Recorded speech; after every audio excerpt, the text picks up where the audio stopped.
الحمدللہ رب العالمین والصلاة والسلام علی سید الانبیاء والمرسلین اما بعد فاعوذ باللہ من الشیطان الرجیم بسم اللہ الرحمن الرحیم۔ جی دوستو، اللہ تبارک و تعالیٰ کی خفیہ تدبیر سے ہر وقت ڈرتے رہنا چاہیے کہ نہ جانے اللہ تبارک و تعالیٰ کی خفیہ تدبیر میرے بارے میں کیا ہے۔ نبی پاک صلی اللہ تعالیٰ علیہ وآلہ وسلم ارشاد فرماتے ہیں، فرمایا کہ جس وقت حضرت جبریل علیہ السلام میرے پاس حاضر ہوتے تو ان کے جسم پر کپ کپی طاری ہوتی تھی، اللہ تبارک و تعالیٰ کے خوف سے وہ کانپ رہے ہوتے تھے۔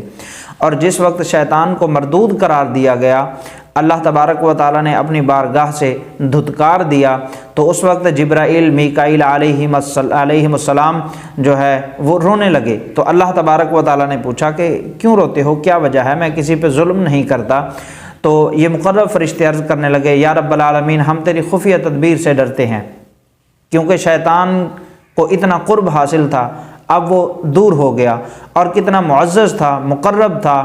اور جو ہے سعادت مند تھا، اب وہ بدبخت ہو گیا ہے، بدبختی کا طوق اس کے گلے میں ڈال دیا گیا ہے۔ ہم تیری خفیہ تدبیر سے ڈرتے ہیں۔ تو اللہ تبارک و تعالیٰ نے فرمایا کہ میری خفیہ تدبیر سے ڈرتے رہو۔ یہ اللہ تبارک و تعالیٰ نے خود اپنے مقرب فرشتوں سے فرمایا۔ تو محترم، اللہ تبارک و تعالیٰ کی خفیہ تدبیر نہ جانے ہمارے بارے میں کیا ہے۔ حضرت سیدنا عبداللہ بن احمد معزن رحمۃ اللہ تعالیٰ علیہ فرماتے ہیں کہ میں ایک مرتبہ حج کے ارادے سے گیا تو میں نے دیکھا کہ ایک شخص کعبے کے غلاف سے لپٹا ہوا ہے، بار بار دعا مانگ رہا ہے، یا رب العالمین میرا خاتمہ ایمان پہ فرمانا، میرا خاتمہ ایمان پہ فرمانا، اور کوئی دعا کرتا ہی نہیں، صرف یہی دعا مانگ رہا ہے، یہی دعا کر رہا ہے۔ تو میں اس شخص کے پاس گیا اور میں نے کہا کہ کیا وجہ ہے، یہی ایک دعا مانگ رہے ہو اور کوئی دعا کیوں نہیں مانگ رہے؟ تو اس نے عرض کی کہ اے عبداللہ بن احمد، آپ کو میرے واقعے کا علم نہیں ہے، کاش میرے واقعے سے تو باخبر ہوتا، میرے حالات سے باخبر ہوتا تو یہ سوال نہ کرتا۔ آپ نے فرمایا بتاؤ تو صحیح وجہ کیا ہے؟ کہنے لگا میرے دو بھائی تھے، دونوں مؤذن تھے، ان میں سے ایک نے 40 سال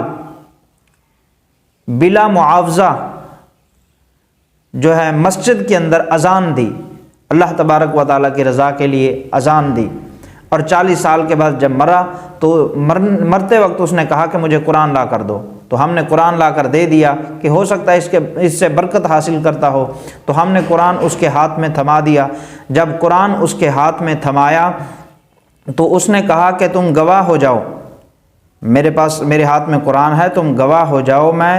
اسلام چھوڑ کر نصرانیت قبول کرتا ہوں، میں عیسائی ہونا چاہتا ہوں۔ تو اس نے اپنا جو ہے اسلام دین، اپنا ایمان چھوڑ دیا اور عیسائی ہو گیا۔ اور اسی طرح میرا ایک دوسرا بھائی تھا،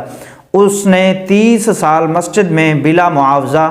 اذان دی، لیکن جب وہ مرنے لگا تو اس نے بھی اسی طرح قرآن پاک مانگا، اور قرآن پاک ہاتھ میں پکڑ کر کہنے لگا کہ تم سب گواہ ہو جاؤ، میں اسلام سے ہٹنا چاہتا ہوں، میں نصرانیت قبول کرنا چاہتا ہوں۔ تو اس نے نصرانیت قبول کر لی۔ یوں ان دونوں کا خاتمہ جو ہے وہ کفر پر ہوا۔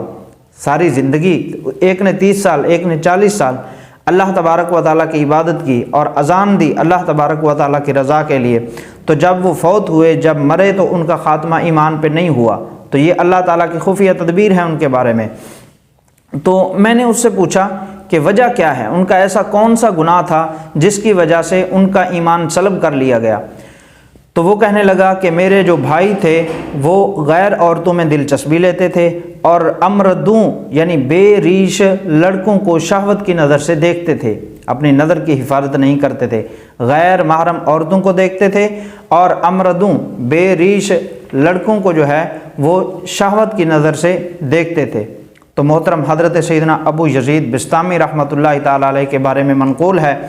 آپ فرماتے ہیں، آپ کے بارے میں منقول ہے کہ جب آپ وضو فرماتے تو آپ کے اعضاء پہ کپ کپی طاری ہو جاتی، کانپنے لگ جاتے، پھر جب آپ نماز کے لیے کھڑے ہوتے تو آپ کے جسم پہ جو کپ کپی ہوتی تھی وہ ختم ہو جاتی، آپ کا جسم جو ہے وہ سکون میں آ جاتا۔ تو عرض کی گئی یا سیدی کیا وجہ ہے؟ پہلے آپ وضو کرتے وقت کانپتے ہو، اور جب نماز کے لیے کھڑے ہوتے ہو تو آپ کی کپ کپی ختم ہو جاتی ہے، کانپنا ختم کر دیتے ہو، وجہ کیا ہے؟ آپ نے فرمایا کہ میں اللہ تبارک و تعالیٰ کی خفیہ تدبیر سے ڈرتا ہوں کہ کہیں ایسا نہ ہو کہ میرے پہ بدبختی چھا جائے، یعنی وضو تو کر لیا، کیا پتہ میں نماز پڑھ سکتا ہوں یا نہیں، میرے ایمان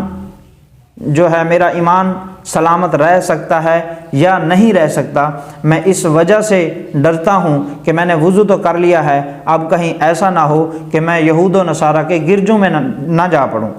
اور وہ دعا کرتے نعوذ باللہ من مکر اللہ، میں اللہ تبارک و تعالیٰ کی خفیہ تدبیر سے پناہ چاہتا ہوں۔ تو محترم، حضرت سیدنا سفیان ثوری اور حضرت سیدنا سفیان ثوری کے متعلق منقول ہے، آپ حج کے ارادے سے مکہ مکرمہ روانہ ہوئے اور آپ کے ساتھ حضرت سیدنا شیبان راعی رحمۃ اللہ تعالیٰ علیہ تھے۔ انہوں نے عرض کی کہ اے سفیان، آپ، کیونکہ حضرت سفیان ثوری رونے لگے تو حضرت شیبان نے پوچھا کہ آپ کے رونے کی وجہ کیا ہے، آپ کیوں رو رہے ہو؟ تو حضرت سفیان ثوری جو ہے وہ رو رہے تھے مسلسل۔ تو حضرت شیبان نے کہا کہ اگر گناہوں کی وجہ سے رو رہے ہو تو آپ تو متقی ہو، نافرمان نہیں ہو، اللہ تبارک و تعالیٰ کی نافرمانی نہیں کرتے، کیوں رو رہے ہو؟ تو حضرت سفیان ثوری فرمانے لگے کہ گناہوں کی وجہ سے نہیں، بلکہ میں اپنے ایمان کے بارے میں رو رہا ہوں، کیونکہ اللہ تبارک و تعالیٰ کا فیصلہ میرے بارے میں کیا ہے میں نہیں جانتا۔ کیونکہ آپ نے فرمایا کہ حضرت سفیان ثوری نے فرمایا، ہم نے جس سے علم دین حاصل کیا، علم حاصل کیا ہم نے جس سے، اور اس نے لوگوں کو 40 سال تک علم سکھایا، اور بیت اللہ شریف کی کئی سال اس نے مجاورت کی اور برکتیں لوٹتا رہا، اور اس شخص کے وسیلے سے بارش طلب کی جاتی تھی اور وہ کافر ہو کر مرا، اور جب مرا تو اس کا چہرہ جو ہے وہ قبلے سے پھر گیا، مغرب سے مشرق کی طرف اس کا چہرہ ہو گیا، اور مجھے برے خاتمے کے سوا کسی چیز کا خوف نہیں ہے۔ حضرت سیدنا شیبان رحمۃ اللہ تعالیٰ علیہ نے عرض کی، اگر یہی بات ہے تو پھر ہر بندے کو جو ہے وہ اپنے بارے میں غور و فکر کرنا چاہیے اور اپنے ایمان کا فکر کرنا چاہیے، اللہ تبارک و تعالیٰ کی خفیہ تدبیر جو ہے اس سے بھی ڈرنا چاہیے۔ تو حضرات محترم، ہر وقت جو ہے وہ نیکی ملحوظ خاطر رکھنی چاہیے، ہر وقت اللہ تبارک و تعالیٰ کی رضا کی طرف قدم بڑھانا چاہیے، نافرمانی کی طرف نہیں جانا چاہیے۔ منقول ہے کہ 2 بھائی تھے، ان میں سے ایک عابد اور دوسرا جو تھا وہ فاسق اور فاجر تھا، گنہگار تھا، نافرمان تھا۔ تو ہوا کیا کہ جو نیک بندہ تھا وہ مسجد میں بیٹھا اللہ تبارک و تعالیٰ کی عبادت کرتا رہا، اس کو 40 سال گزر گئے، اس کے دل میں خیال آیا کہ میں محراب میں شیطان کو دیکھوں، اس کے دل میں خواہش ہوئی، تو شیطان اس کے سامنے آ گیا، اور شیطان نے آ کر کہا کہ تیری عمر ابھی 40 سال باقی ہے، تو ابھی نہیں مرے گا، اور تو بیٹھا ادھر عبادت کر رہا ہے، اٹھ، تیرا بھائی جو فاسق فاجر ہے، گناہوں میں ملوث ہے، تو اس کے ساتھ جا کے اپنے نفس کو خوش کر اور لذات حاصل کر، تو یہاں سے اٹھ، مسجد سے 40 سال باقی ہیں، بعد میں آ کے توبہ کر لینا، عبادت کرنا۔ تو وہ غلط نیت لے کر